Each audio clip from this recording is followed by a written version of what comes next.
folks, welcome to our third segment. It's an interesting day and we're learning about an interesting industry, but we're going to now get more in depth about our personal journey that we've done on with Dr. Z, and kind of give you snippets of the different treatments and procedures we've had in the past 4 or 5 months, and kind of give you an idea that as we enter 2020, what other fields are we going to enter into.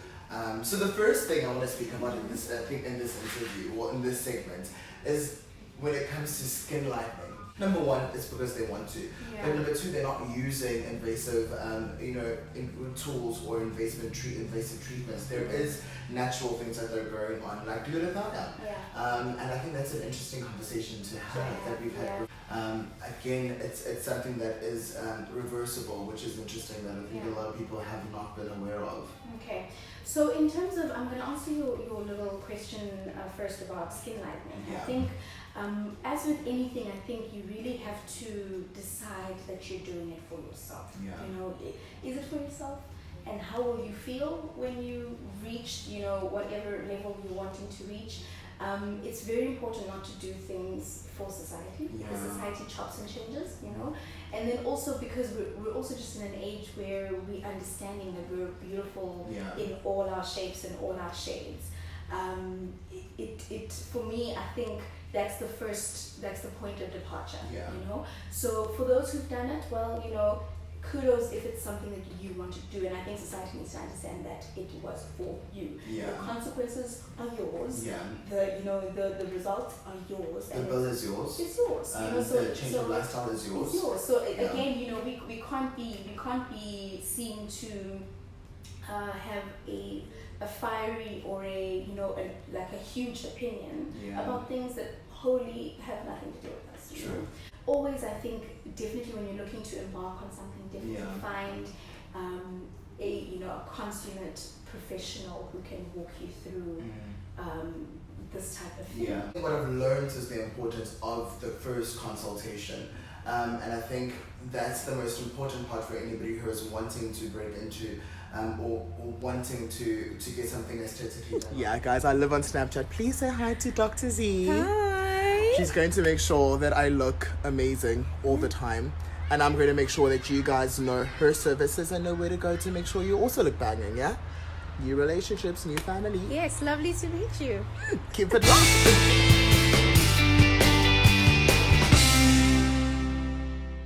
So I think if anybody is watching and anybody who is interested in going into it, there is no need to rush. There's no need to jump right into procedures. Research, read, ask questions. Learn, write down notes from the consultation and then go and Google as the greatest friend.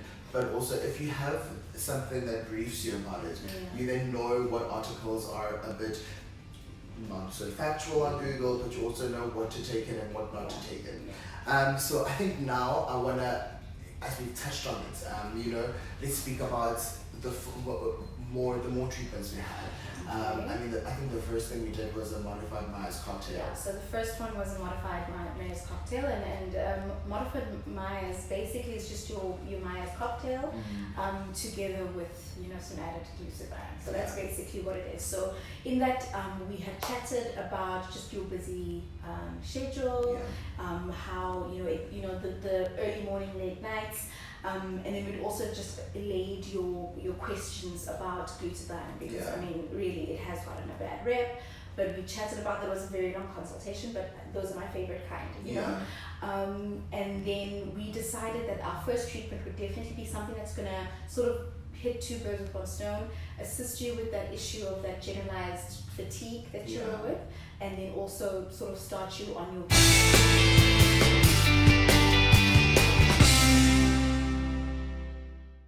I use glutathione as well. I use vitamin C. I use the Myers cocktail. But for me, like I said, for you and I have our different reasons for using it.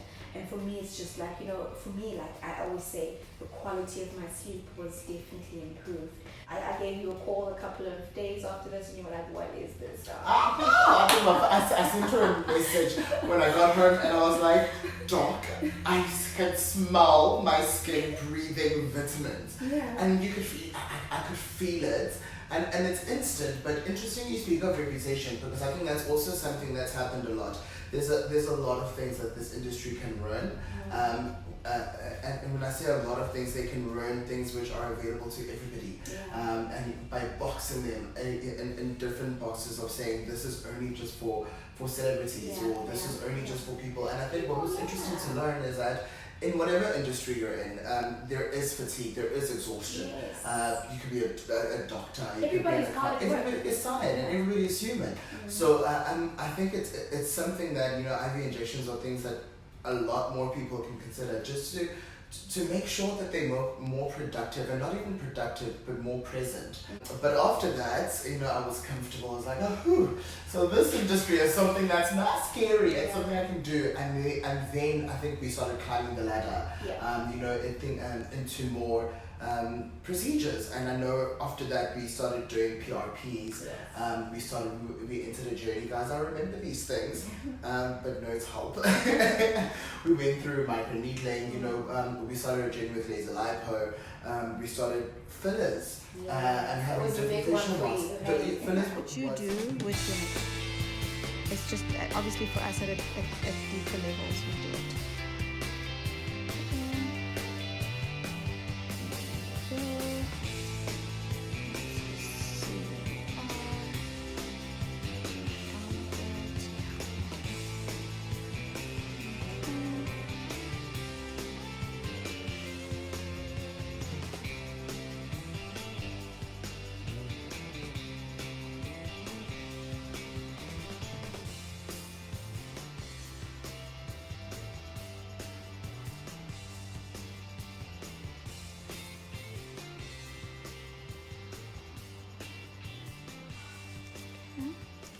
The difference there is already. Don't understand this. This has been like, I'd even asked my parents for a nose job at 16. Really? And they denied it, of course. Of course. What do you think this is Africa? It's basically what you do. I mean, you would understand it because it's literally what you do with makeup. It's contouring. It's literally just contouring. So going in, and hyaluronic acid is it's something that we contain naturally in our skins, but as we get older, sort of wanes down. So if you take a baby's skin, for instance, it's soft, it's plump, it's hydrated, versus a 25-year-old skin, maybe, you know, you start with the difference, you see the difference. So hyaluronic acid there is able to be compounded to different thicknesses. So we've got skin boosters to, like, you know, do a complete hydration of the face. We've got you know, your slightly more viscous fillers that go into, you know, under eye circles, your what we call smile lines, but then the more firmer type fillers that we would put in your bony contours, so where we might be able to contour your jaw, or contour your cheek, or contour your nose. And generally we're looking about at a longevity of, say, 18 to 24 months. Again, reversibility. And then, you know, so it's a nice way to either, you know, permanently do how you do it, or sort of tide you over until you have your nose job, or whatever job you wanted to do in terms of plastic surgery, in that decision making period of having a cosmetic procedure. And it can also enhance your cosmetic procedure. So it's a very, again, aesthetics is a very, you know, fluid practice that sort of, it can come in different parts of medicine and sort of enhance results for the client. So I think also what was interesting, I think, is how we simultaneously you know, used fillers and Botox at the same time. I know Debbie's gonna Botox. It helped me. I mean, I think we did Botox on my, she has a name for it, nasal what? Nasolabials. Nasal, there we go, that word. You know, so there were some injections that we did there, and still to this day, I don't have the issues of prominent lines. Even when, you know, when you smile, you know, there's no lift to your cheeks, and that's something that's really good, you know, for film, for shooting, and for and just for looking naturally good.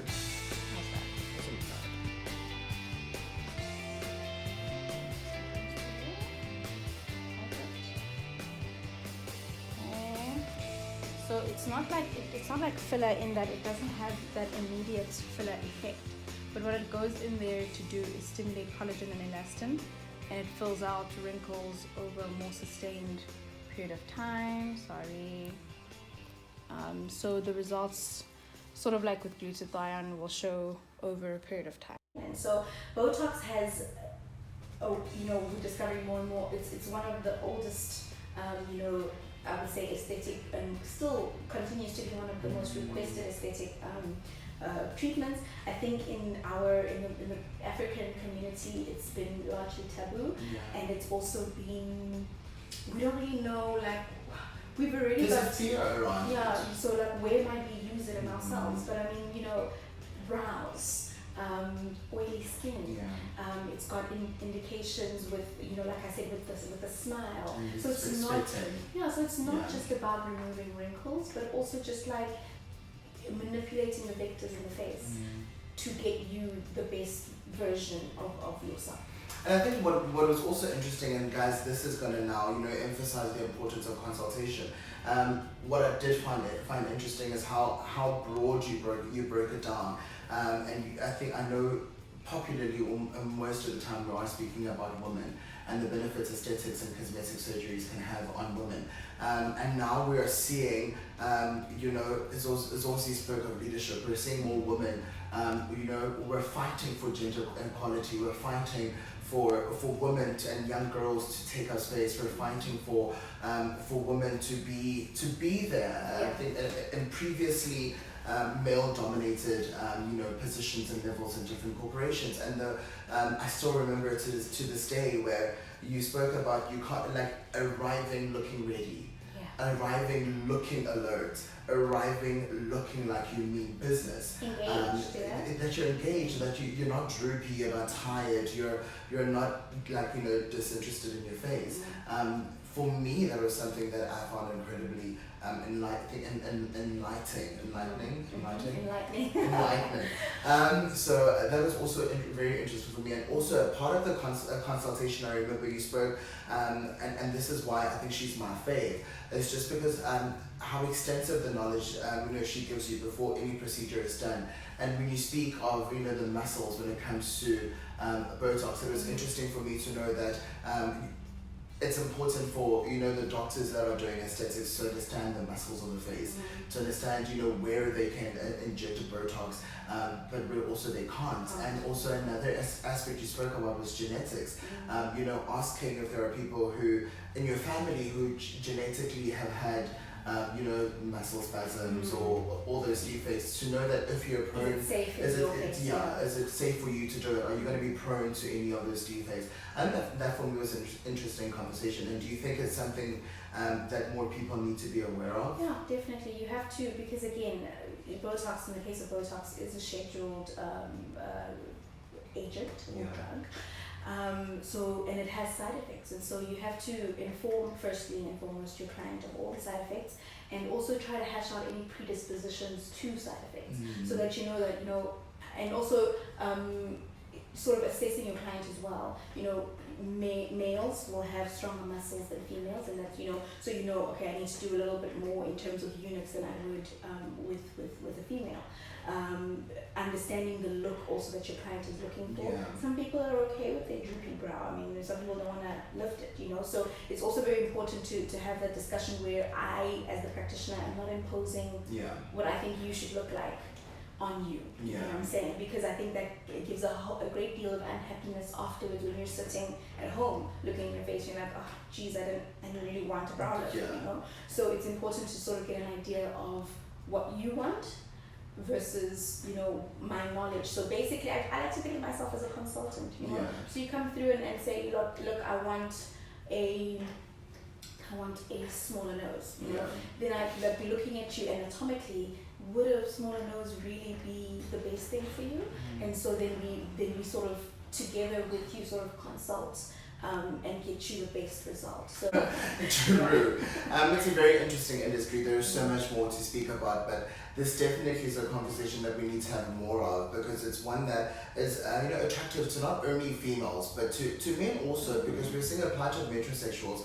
We're seeing a plot of men who are wanting to look after themselves, who are wanting to be groomed, who are wanting to also look as good as their wives, as their girlfriends, as their sisters. So it's really interesting. That's segment 3, and there's a lot more that we're going to cover in segment 4 before we get to all the different procedures we're going to do today. It's still on the real with the Muzi, and I think we're being as real as we can be.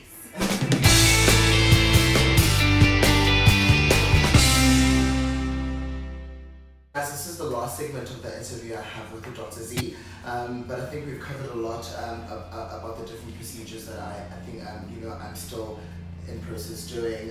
There's different elements that we've included into my procedures, like we have collagen.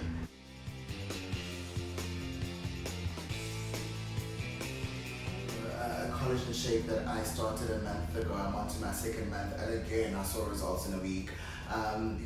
But like for me, I think what I wanted more, and I think we're achieving it, is as much as I want to wear my natural face more often and not depend a lot on makeup, but I still wanted to have a contoured natural face. I wanted to still look like I've got a bead on, and this is the importance for things like brow lifts. This is important for things, like fillers, like Botox, because you can work on your skin, you can work on getting rid of blemishes, pigmentation, of smoothing out your tone or smoothing out your skin texture.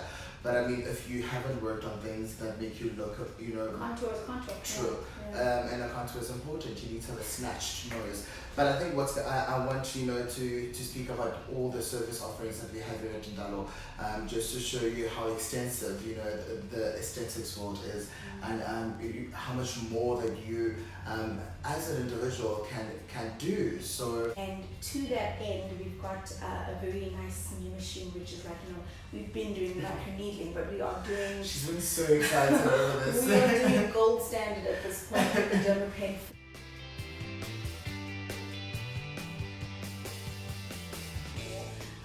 And I've used it on myself and I've absolutely enjoyed it, and today we're going to do it on you as well, and you'll get to see how enjoyable it is in terms of its results, and just again the speed of the treatment, the downtime, as well as the pain factor during the treatment. And so it's what I love most about it is that it's a moving and kinetic industry where I'm constantly learning and able to sort of transfer that information to my clients. And so it's beautiful, it's kinetic, and the information sharing that goes on here is by far, I think, the most important and my favorite element of aesthetic medicine. It just doesn't end. There's so many things that we all can do, men and women. There's a lot that we can do to make sure that we reach levels that we're content with, that we're happy about. But it would not be an on the real conversation if we didn't give you real specs about what we do. So now we've had kind of the theory side of it. It's time for us to go practical. So we're going to be showing you different snippets of all the fun activities that we're going to be doing today. So now this is where you get to take out the notebook, and this is where you write down all the things that you need to do only at Ndalo Aesthetics. So I think let's get cracking.